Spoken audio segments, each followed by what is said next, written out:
Hi everyone, it's Erin Woods, your Children's Ministry Coordinator, and I have a question for you. Does God have a cell phone number? Hello, God, are you there? I don't think so. Okay, what about, does God have an email address? Does God have an email account? I don't think so. If God doesn't have a cell phone number or an email address, how do we know what God's trying to tell us?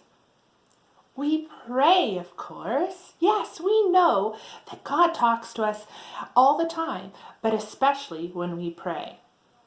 But sometimes it's really loud and noisy. So how do we listen to God and what God's trying to tell us if it's really noisy?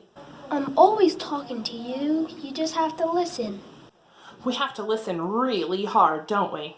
I gave you gifts, and I want you to use them. So, did you know that God is always trying to tell you things? God is always calling us to use our talents and our gifts to make God's kingdom bigger and more wonderful.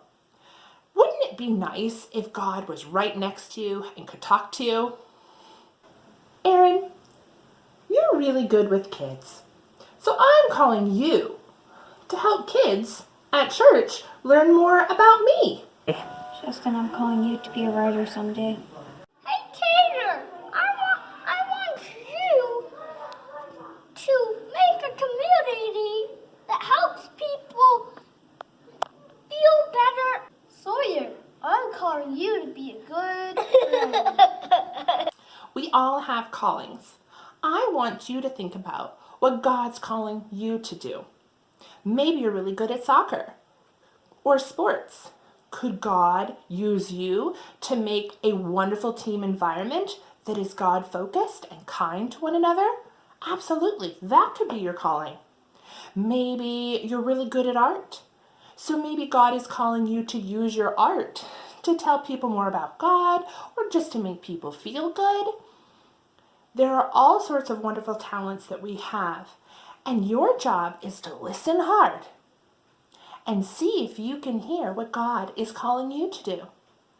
So I want you to think really hard this week. Pretend that God is whispering into your ear and see if you can hear what God is calling you to do. Don't forget, I love you so much. I hope you have a great week, and I hope to see you soon. Stay warm.